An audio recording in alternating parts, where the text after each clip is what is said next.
सदक़ल्लाहु मौलाना अज़ीम। मुअज़्ज़ज़ व मुकर्रम सामीन, अल्लाह के फ़ज़ल और तौफ़ीक़ से आज मैं और आप फिर रोज़े की हालत में इस माह मुक़द्दस की इन बाबरकत लम्हात में नमाज असर के बाद अल्लाह के घर में दीन की बातें समझने के लिए मौजूद हैं। अल्लाह पाक हम सब का ये ख़ूबसूरत अमल अपनी बारगाह आली के अंदर कबूल फ़रमाए और इसी तरह हमेशा हम सब को दीन मतीन की तरफ मुतवज्जे होने की अज़ीम सआदत नसीब फ़रमाए। दीन इस्लाम के जितना भी अहकामात हैं ना, याद रखें इनका पस मंज़र कुछ ख़ास है, कोई ख़ास मकसद है। ये नहीं कि बस हम नमाज के लिए आए और बस नमाज पढ़ी और चले गए। नमाज पढ़ने का भी एक ख़ास मकसद है, रोज़े रखने का भी एक ख़ास मकसद है, हज करने का भी एक ख़ास मकसद है, ज़कात देने का भी एक ख़ास मकसद है।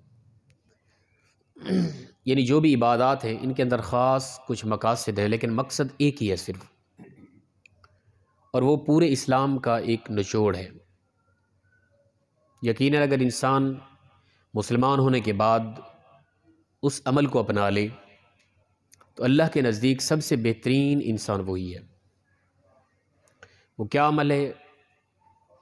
हुस्न इखलाक, अपने आदात को खूबसूरत करना, अपने किरदार को अच्छा करना, लहजे को अच्छा करना, दूसरों के लिए अच्छा हो जाना, किसी के लिए बेहतरी सोचना, बेहतरी करना, इसको हुस्न इखलाक कहते हैं। यानी तुम्हारा तौर तरीका, लहजा, अंदाज, गुफ्तगू ऐसा हो कि किसी को तकलीफ़ ना हो तुमसे। कुरान पाक के अंदर अल्लाह ताला ने अपने महबूब के बहुत कमालात बयान फरमाए, लेकिन जब अपने महबूब के अखलाक पर बात आई तो फरमाया, महबूब इन्नका लअला खुलुकिन अज़ीम, आप खुल्क़ अज़ीम के बहुत बुलंद दर्जे पर फाइज़ हैं।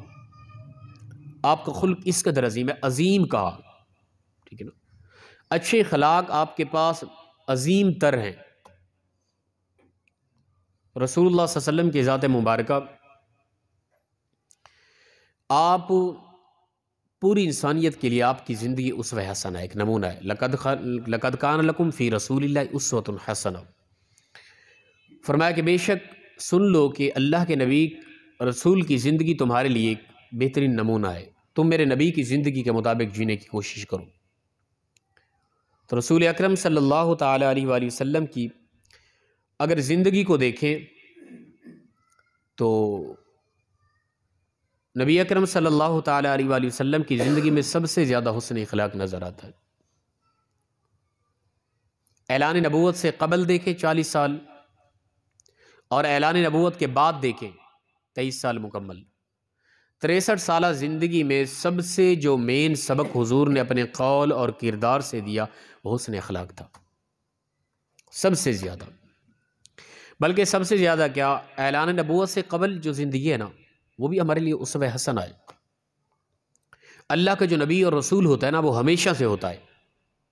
वो एक अलग है कि एक मौका आता है उस वक़्त उनको ऐलान नबूवत का हुक्म दिया जाता है, वगरना नबी तो हमेशा अज़ल से नबी थे।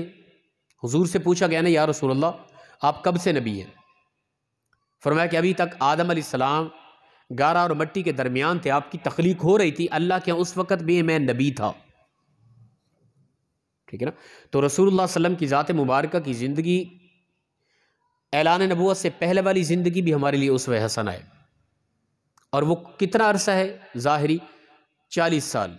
40 साल के बाद ऐलान नबूवत हुआ ना, तो 40 साल के अंदर हुजूर ने जो टोटल उम्मत को किरदार के ज़रिए दर्स दिया वो सिर्फ़ और सिर्फ हुस्न अखलाक था, बस मुकम्मल 40 साल ज़िंदगी। इसके अलावा और कोई हुक्म नाज़िल नहीं हुआ पूरे 40 साल ज़िंदगी। फिर 40 साल जब बीत गए तो सफ़ा की चोटियों पर खड़े होकर अल्लाह के रसूल सल्लल्लाहु अलैहि वसल्लम ने ऐलान किया, ए अरब माशरे के बड़े बड़े सरदारों जमा हो जाओ। सब लोग जमा हो गए। हुजूर ने फरमाया, मुझ पर किस कदर एतबार करते हो बताओ। अगर मैं तुम्हें कहूँ कि इस पहाड़ी के पीछे से एक लश्कर आ रहा है, लश्कर जर्रार है, वो तुम्हारे साथ आके लड़ेगा, तुम सबको ख़त्म कर देगा, तुम्हें यकीन है? तो तमाम कुरैश मक्का के तमाम सरदार, उन्होंने बैक वक्त एक जुबां होकर कहा कि ए मोहम्मद सल्लल्लाहु अलैहि वसल्लम, तू सादिकुल अमीन है, तू जो कहेगा वो सच ही होगा। हुजूर ने फरमाया, फिर बारहा हुजूर समझाते रहे, फिर देख लो मेरी ज़िंदगी के अंदर गुज़श्ता 40 साल ज़िंदगी के, 40 साल के हर साल के हर महीने के हर हफ्ते के हर दिन के हर घंटे के हर मिनट, और हर मिनट के हर सेकंड के हर लम्हे के अंदर देखो, कहीं कोई मेरी ज़िंदगी में कोई छोटा साहेब, कोई बद इखलाकी, कोई किसी के साथ ऐसा लहजा, कोई किसी को कोई दुख तकलीफ, कोई एक लम्हा कोई ऐसा नज़र आता है तुम्हें, बैक ज़ुबान हो के उन्होंने कहा, मोहम्मद तो सादिकुल अमीन है, तो सच्चा है, तेरी ज़ुबान से कभी कोई ऐसा मामला नहीं निकला कि आपके कौल से, आपके किरदार से कभी भी किसी को एक लम्हे के लिए तकलीफ़ नहीं हुई, तो सादिकुल अमीन है। हुजूर ने जब उनकी ज़ुबान से ये इकरार करा लिया, तो फिर उसके बाद फरमाया कि फिर मानो कि मैं अल्लाह का सच्चा पैगम्बर हूँ। हुजूर ने अल्लाह ने मुझे नबी बनाकर तुम्हारी तरफ मबूस किया है। तो रसूलुल्लाह सल्लल्लाहु अलैहि वसल्लम की 40 साल पहले वाली ज़िंदगी जो है, उसमें टोटल जो दर्स दिया गया वो हुस्न अखलाक था।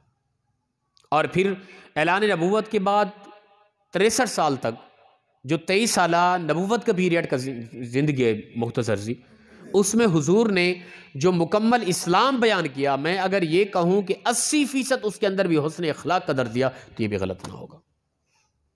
यानी इस्लाम, दरअसल इस्लाम हुस्न अखलाक का नाम है। कलमा पढ़ने के बाद सबसे बेहतरीन अमल इस्लाम ने जिसका 12 हुक्म दिया वो अच्छे अखलाक है। अच्छे अखलाक किसे कहते हैं? हुस्न अखलाक किसे कहते हैं? क्या हुस्न अखलाक यही चीज़ है कि आप मेरे मुक्तदी हैं, मैं इमाम ख़तीब हूँ आपका, आप बड़े अदब से, मोहब्बत से आके मिलते हैं, और मेरा अंदाज़ भी आप लोगों के साथ वही होता है। हुस्न अखलाक ये नहीं है कि मैं आपके रवैये के बदले वही रवैया अपनाऊँ आपके साथ। आप मीठे अंदाज से मुस्करा कर, बड़ी संजीदगी से, बड़े अदब से मिल रहे हैं, तो मैं भी मुस्करा के मिलूँगा आप लोगों के साथ, ठीक है ना? ये हुस्न अखलाक नहीं है, ये आपके हुस्न का बदला है, आपकी अच्छाई का एवज़ अच्छाई मिल रही है।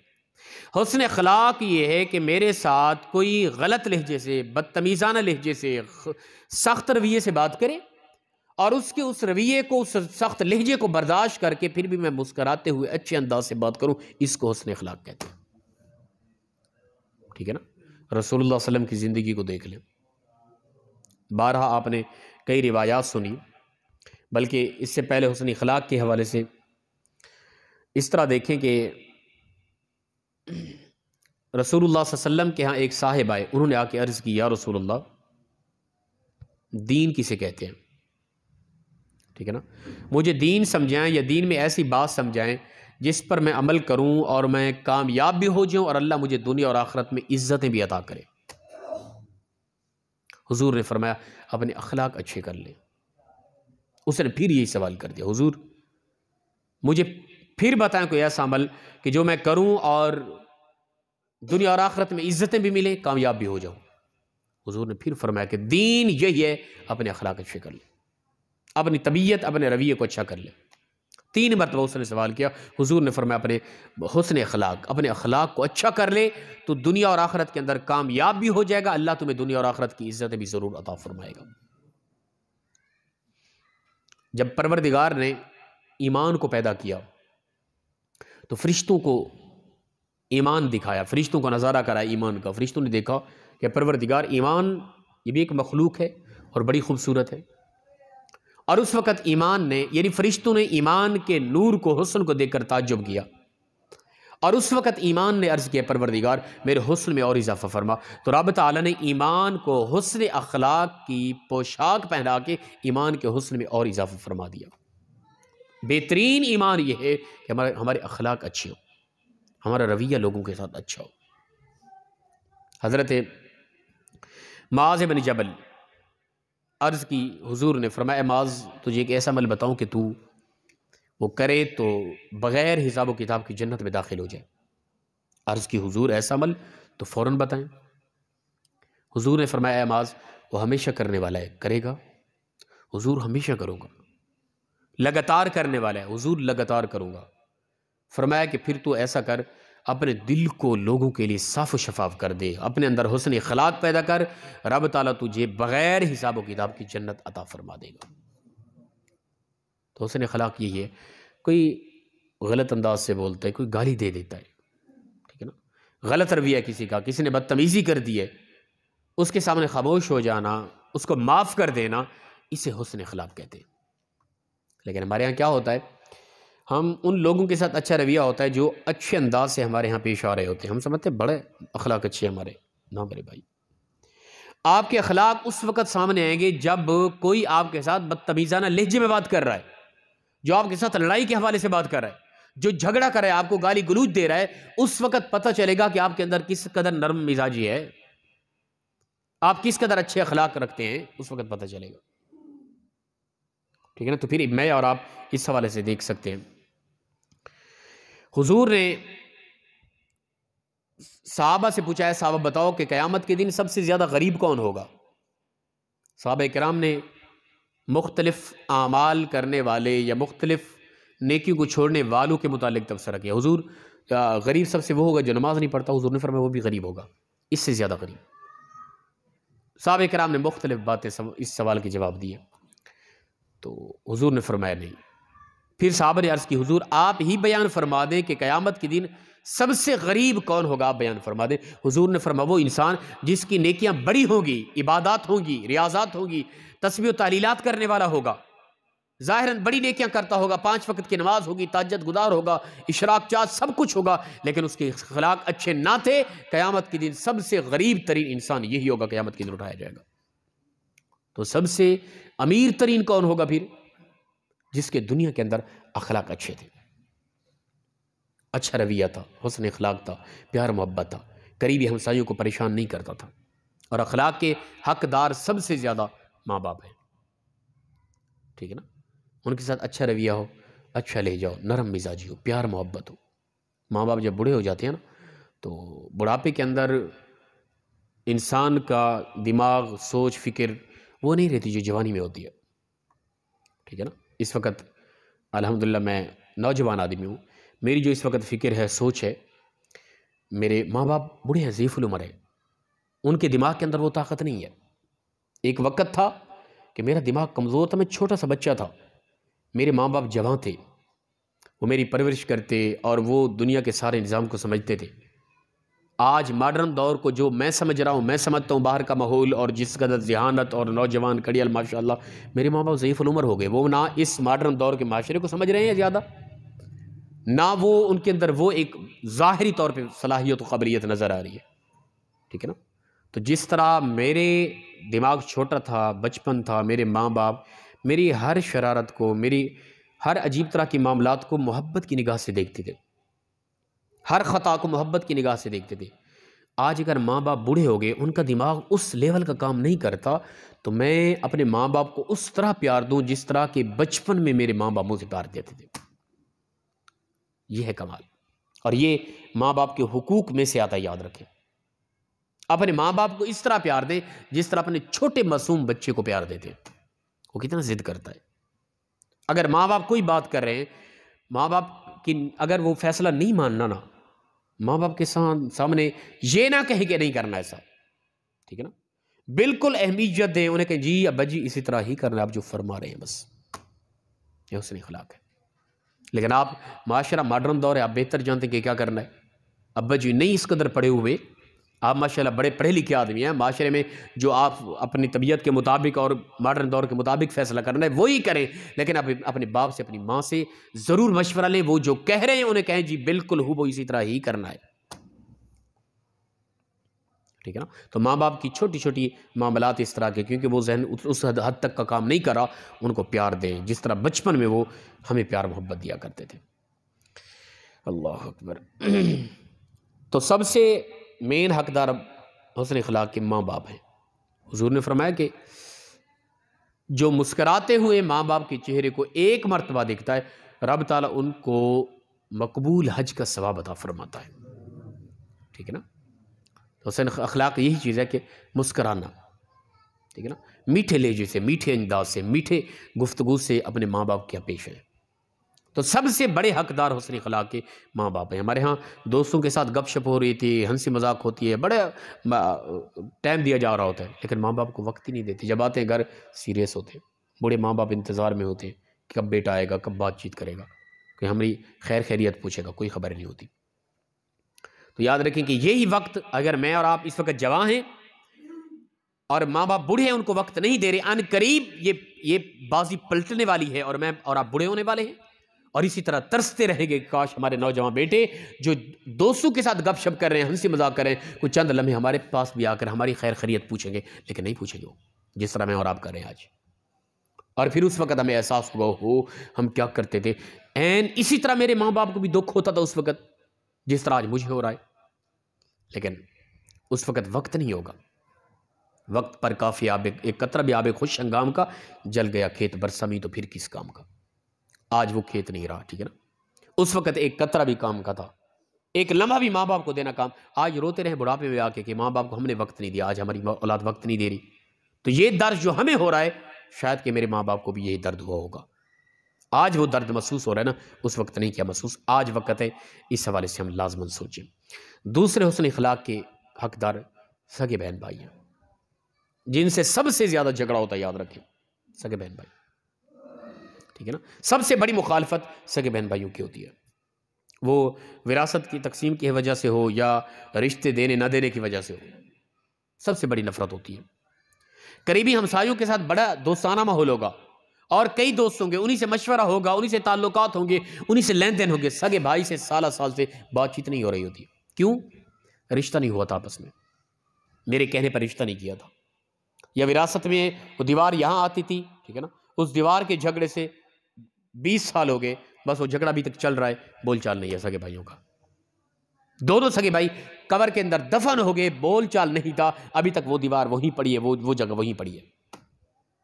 खुदा रहा एक दूसरे को माफ करना सीखे। हुजूर ने फरमाया कि लेन देन और प्रॉपर्टी की वजह से, विरासत की वजह से दो भाइयों का अगर झगड़ा हो गया, एक भाई ने सिर्फ इसलिए अपना हक छोड़ दिया कि कोई नहीं, मेरा हक है, मेरा भाई ले जाए, अगर मैं हक लेता हूं तो मेरे भाई की मेरे दरमियान मोहब्बत ख़त्म होती है, झगड़ा होता है, बोलचाल ख़त्म हो जाएगी। तो फरमाया जिस भाई ने अपने भाई के साथ अच्छा रवैया रखते हुए ताल्लुक टूटने के डर की वजह से अपना हक छोड़ दिया, तो फरमाया मैं मोहम्मद कसम उठाता हूँ, क़यामत के दिन उसका हाथ पकड़ के अपने साथ जन्नत में उसको दाखिल फरमा दूंगा।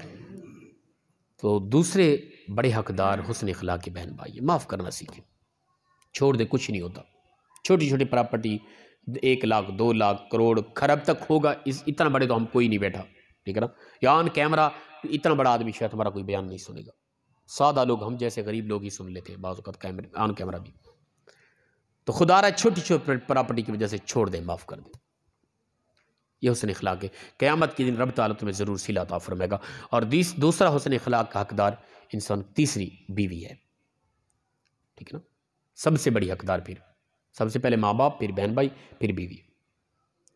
अपनी मुस्कुराहट, तुम्हारी मुस्कुराहट की, तुम्हारी खेलकूद की, तुम्हारी हंसी मजाक की सबसे बड़ी हकदार बीवी है।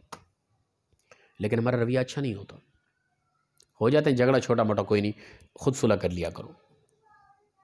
लेकिन ऐसा नहीं होता, हम कहते हैं हम मर्द, हम तो हाकिम हैं, कसूर अगरचे हमारा है, ज्यादती अगरचे हमने की, फिर भी वही बीवी सुलह करेगी, वही मिन्नतें करेगी हमारी। ना मेरे भाई, ना करें ऐसा। मेरी अपनी ज़ाती तबीयत इस तरह की, आप फिर बाद में तबसरा करते रहेंगे, मौलवी होते ही वैसे रन मुरीद है ना। मेरी अपनी ज़ाती तबीयत ये है, इंसानी फितरत से झगड़ा हो जाता है, ठीक है ना। तो मैं भी आपकी तरह डरता हूँ बीवी से। तो जब भी कोई झगड़ा हो जाता है तो मैं ही वल्लाह खुद जाके सुलह करता हूँ, सिर्फ इसलिए कि यार ये औरत ज़ात है, वो घर में तने तना बैठी है, वो हमारे इंतज़ार में है, ठीक है ना।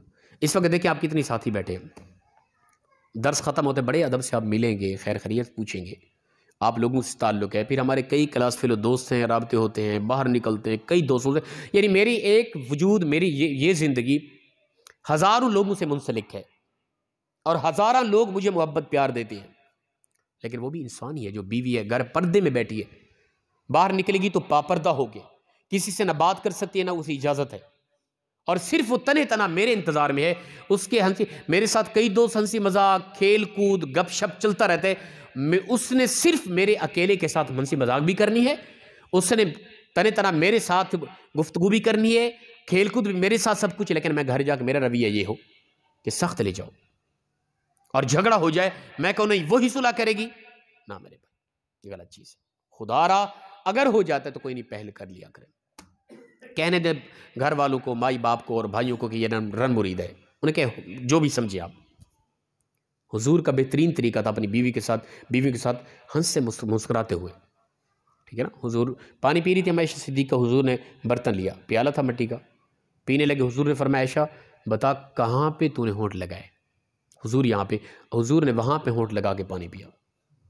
उम्मत को ये तलकीन थी, उम्मत को ये सबक था, ठीक है ना। ये कोई इज़हार इश्क ना था, अगरचे अपनी बीवियों से मोहब्बत थी, लेकिन उम्मत को समझाया जा रहा था खुदारा तुम भी कैसे कभी ऐसा कर लिया करो, ठीक है ना। आप ये सुन्नत अब आज कर लें ऐसे हैं, आज तो सारे लोग ये कसम तोड़ दें, आंखें बंद करके, अगरचे दिल नहीं कर रहा होगा कि मेरी मिसेज ने यहाँ होंठ लगाए, आंखें बंद करके हुजूर की सुन्नत समझ के आज जब पानी पीने लगे ना अफ्तारी के वक्त, आज कर लें, ये कसम तोड़ दें, ठीक है ना। बीवी पीने लगे तो आधा पियो से कहीं बस करें, आधा मुझे दे दे। अब बताएं होंठ कहाँ पे लगाए, वो बताए यहाँ पे उस वक्त मुस्कराते हुए पिए। मुझ पे गुस्सा तो आएगा कि हज़रत ने मजबूर कर दिया, ये अमल करना पड़ रहा है, लेकिन ये सुन्नत है। खुदा की इज़्ज़त की कसम, एक सुन्नत को जिंदा करता है रब, उसको 100 शहीदों को सवाब अता फरमाता है। फिर आप देखेंगे कि आपकी बीवी के चेहरे पर खुशी के आसार कैसे होंगे। खुदारा अगर किसी का झगड़ा भी हो गया ना, कसूर अगर बीवी का ही क्यों नहीं है, फिर भी आप लोगों ने आज ये करना है। हुस्न इखलाक की तीसरे नंबर पर सबसे बड़ी हकदार बीवी है। अल्लाह अकबर। चौथे हुस्न इखलाक के बड़े हकदार औलाद है। औलाद को वक्त दिया करें। औलाद जवान हो गई, उनके साथ दोस्ताना माहौल में रहें। औलाद के साथ इस कदर, यानी नौजवान है अगर औलाद, समझदार है कि वो अपनी ज़िंदगी का खुद फैसला कर सकती है, उसके साथ इस कदर दोस्ताना माहौल में रहे कि वो अपने पर्सनली मामलात आपसे डिस्कस कर सके। औलाद, ये उसूल है इस्लाम का। अगर आप लोग उनके साथ इसके अंदर फ्री नहीं होगे, दोस्ताना माहौल नहीं होगा, तो अपनी ज़िंदगी के पर्सनली मामलात का फैसला वो अपने दोस्तों से कराएगा। नौजवान बेटा है, आपकी सख्ती इस कदर है उस पर, तो आपसे तो वो, उसे पता है कि अब्बा जी को पता चल गया तो मेरा सत्यानाश कर देगा वो, तो फिर उसने आप अपनी ज़िंदगी के पर्सनली मामलात आपके सामने नहीं रखने, अपने दोस्तों से डिस्कस करेगा, दोस्तों से मशवरा लेगा, भाई क्या करूँ, मेरी दिल लगी होगी फलां जगह पे, क्या करूँ अब। अगर आप उसके दोस्त हैं, दोस्ताना माहौल है, और उसे पता है कि अब्बा जी को बता दूंगा, अगर अब्बा जी नहीं मानेंगे, गुस्सा नहीं करेंगे, बेहतर अंदाज में समझाएंगे, फिर आपका जितना भी बड़ा मामला होगा आपकी औलाद का वो आपसे डिस्कस करेगी। और यकीनन कायनात के अंदर किसी भी इंसान का बेहतरीन फैसला कोई कर सकता है तो खुदा की कसम वो माँ बाप ही है, याद रखें। बेहतरीन फैसला माँ बाप से बढ़कर कोई नहीं कर सकता। दोस्त जितना भी बड़े हों, कुछ भी हो, सगे बहन भाई हो, सबसे बेहतरीन इंसान का फैसला इंसान का माँ बाप ही करता है। तो अगर आप चाहते हैं कि हम अपनी औलाद के पर्सनली मामलात का फैसला खुद करें, तो औलाद के साथ दोस्ताना माहौल में रहें। जब औलाद जवान हो चुकी है, इस कदर फ्री हो कि हर बात वो आपसे कर सके। उम्र बड़ी होती है औलाद की, नौजवान बेटा होता है, तो बाप का ऐसा सख्त रवैया होता है कि दोस्तों में बैठे वहाँ जाके ऐसी गुफ्तगू, ऐसा ले जा, गाली गलूज या लगा दी 2-4। हमारे यहाँ गांव में तो यही होता है। बड़ी उम्र ही है, दोस्तों के साथ बेटा बैठा है, जाके बाप अब्बा जी ने उतारा जूता 2-4 लगा दी दोस्तों के सामने। ना, इस्लाम इस चीज़ से रोकता है, बिल्कुल इस्लाम इस चीज़ को गलत करा देता है कि कभी भी अगर औलाद से गुस्सा है ना, अपने बेटे की इंसल्ट उनके दोस्तों के सामने कभी ना करें। इस्लाम ने इसको बिल्कुल सख्ती से मना किया है। अगर बड़ा गुस्सा भी आ गया ना, वहाँ जाएं, उनके दोस्तों के सामने बैठा है, सलाम करें, बच्चे ठीक हैं, आप सब सारे खैरियत से हैं, ठीक है ना बेटा, बात होगी तो घर आएँ। घर जाके चाहे उसकी फिर फेंटी लगे, कोई मसला नहीं, लेकिन दोस्तों के सामने इंसल्ट ना करें, इस्लाम इसको रोकता है। ये बद इखलाकी है, याद रखें।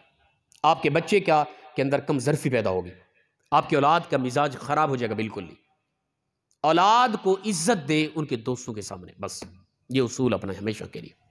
बल्कि औलाद जवान हुई तो ऐसा दोस्ताना माहौल रखें कि वो आपके उस रवैये की वजह से हर बात आपसे शेयर कर सके।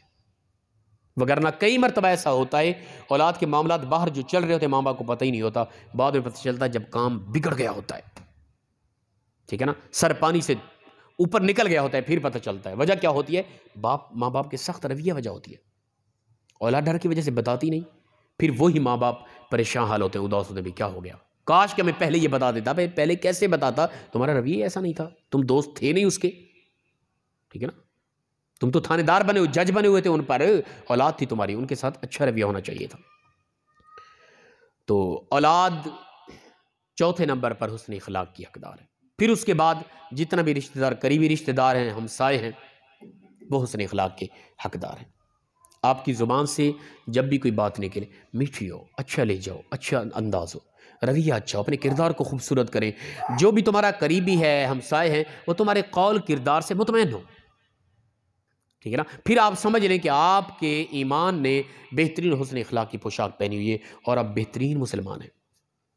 हुजूर से पूछा कि या रसूलल्लाह, बेहतरीन मोमिन कौन है? हुजूर ने फरमाया, जिसकी ज़ुबान और हाथ से दूसरा मुसलमान महफूज रहे, यानी वो अपनी ज़ुबान के ज़रिए किसी से बदतमीज़ी भी नहीं करता, उसके यानी गाली गलूज भी नहीं देता, और अपने हाथ के ज़रिए किसी से लड़ता झगड़ता भी नहीं है, यानी उसकी हाथ और ज़ुबान से दूसरा मोमिन मुसलमान महफूज है, तो बेहतरीन मोमिन यही है। अल्लाह अकबर। इसी तरह याद रखें कि हदीस मुबारक है, रसूलुल्लाह सल्लल्लाहु अलैहि वसल्लम आपकी ज़ात मुबारक के एक बेहतरीन अमल, आपने 12 ही हदीस पाक सुनी। ताइफ की वादी में हुजूर को पत्थरों से ज़ख्मी कर दिया गया था, अलियाज़ बिल्लाह। हुजूर का खून बह रहा था। हुजूर वहाँ से उस बस्ती से निकले, एक बाग के अंदर चले गए, और एक बाग में दरख्त के यहाँ आसरा लगा के हुजूर बैठे हैं, और हुजूर के यानी खून इस कदर बहा के जूता मुबारक, नालैन मुबारक, पाँव मुबारक खून से भर गए थे। सहाबा किराम परेशान हाल, उदास, ठीक है ना। रसूलुल्लाह सल्लल्लाहु अलैहि वसल्लम तकलीफ़ और दर्द की वजह से हुजूर बैठ गए और दरख्त के यहाँ आसरा लगा के बैठे हुए। अचानक एक फ़रिश्ता नाजिल हुआ, या रसूलल्लाह, अल्लाह की तरफ से पैगाम आया कि आप अगर हुक्म फरमाएं तो। अभी अल्लाह हुक्म फरमाते कि महबूब आप इशारा करें, आप कहें तो मैं फ़रिश्ता वो हूँ कि जो जिनकी ज़िम्मेदारी है कि ज़मीन को तहस नहस कर देना। अब अगर आप हुक्म फरमाएं तो ये ताइफ की वादी, ये ताइफ वाले, इनके इर्द गिर्द जो पहाड़ हैं, इन्हीं पहाड़ों को उठाकर इनको इनके ऊपर फेंक दें, या इन पहाड़ों के ज़रिए इनको मसल के रख दें, इस पूरी कौम को का सत्यानाश करके रख दें, आप हुक्म फरमाएं।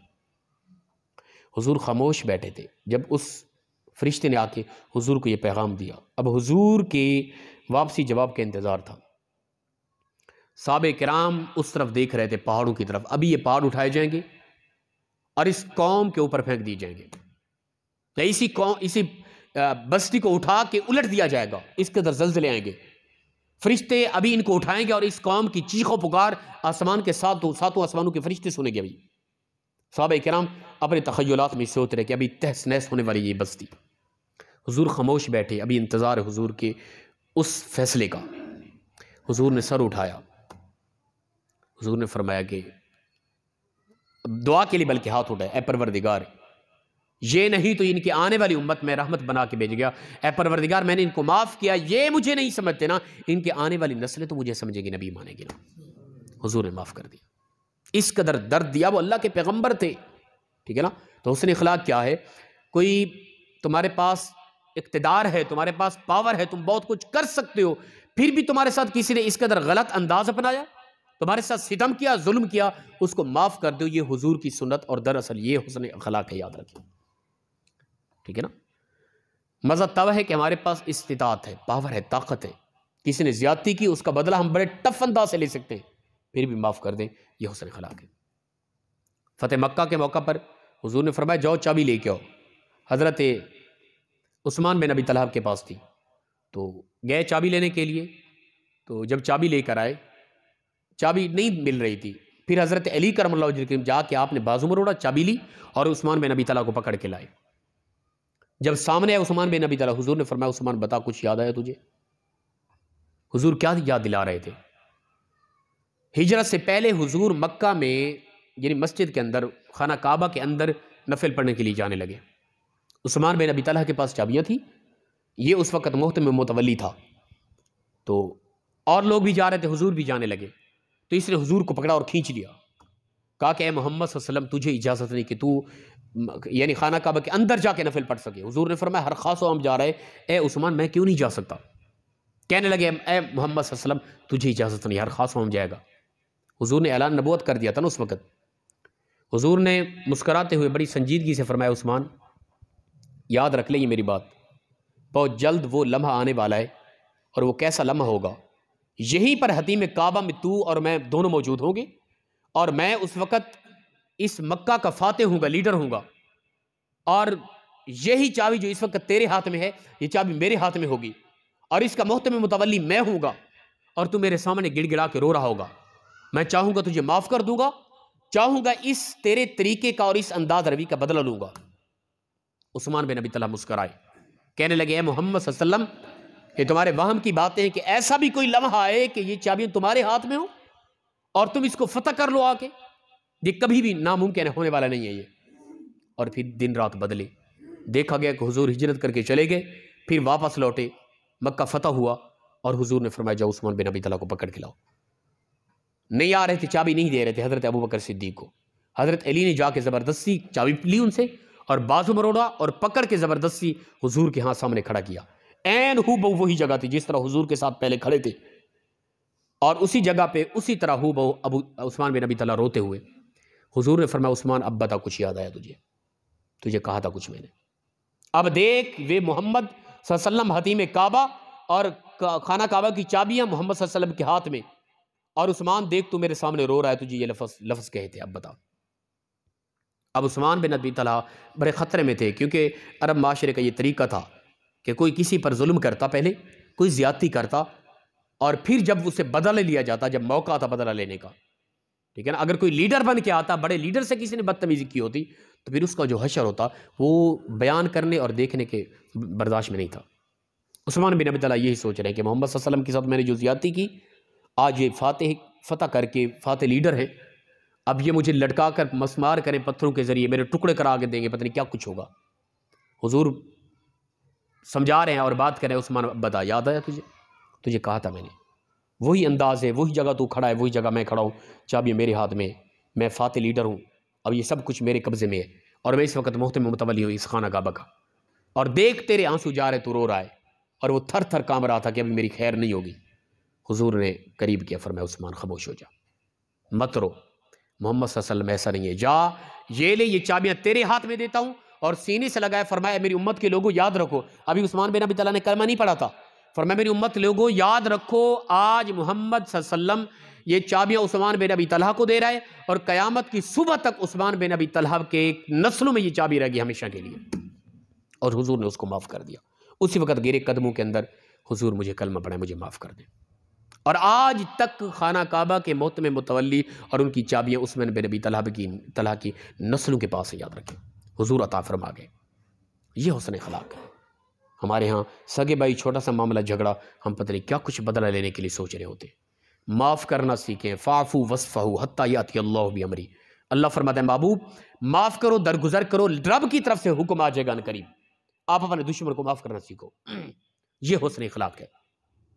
अगर ऐसा नहीं है कि छोटे छोटे मामलात पर हमारे दिलों के अंदर इंतकाम की आग भड़क रही होती है और उससे डबल करने के लिए सोचा होता है, तो फिर मैं और आप हुस्न अखलाक से बिल्कुल दूर है, हमारा रवैया गलत है। फिर माफ़ करना सीखें।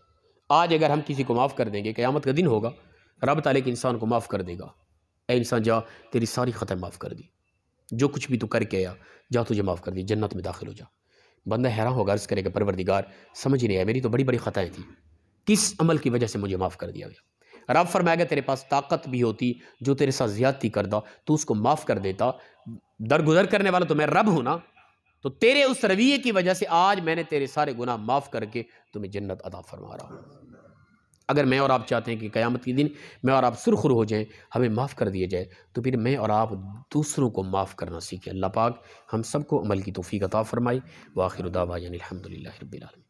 जी कोई बात पूछने वाली हो तो किसी वजह से? जी जी जी। असल ये है कि अगर इल्म हो गया था और उसका ज़ायक़ा भी महसूस हो रहा था, फिर इरादतन कर लिया, फिर रोज़ा टूट जाएगा, ठीक है ना। उसको थूकते रहें, अगर खून ज़्यादा निकला, ठीक है ना, मसूड़ों से ज़्यादा खून निकला, इरादतन पता भी था उसको निकल लिया, फिर इस हिसाब से रोज़ा टूट जाएगा, खून अंदर चला गया, तो इसमें एहतियात की जाए, ठीक है ना। बहरहाल मुँह के अंदर का मामला है, तो एहतियात यही कीजिए, अगर खून आ गया तो उसको फ़ौरन यानी थूकते रहें, उसको साफ़ करने की जल्दी कोशिश करें, ठीक है ना। बहरहाल ये कराहत के ज़ुमरे में आ रहा है, तो इसकी इंशाअल्लाह ताला कल मैं दोबारा मुकम्मल वज़ाहत कर दूँगा। ये समझ तो यही आ रही है कि खून है, बाहर निकला, उसको निगल लिया, तो इससे रोज़ा यकीनन टूट जाएगा।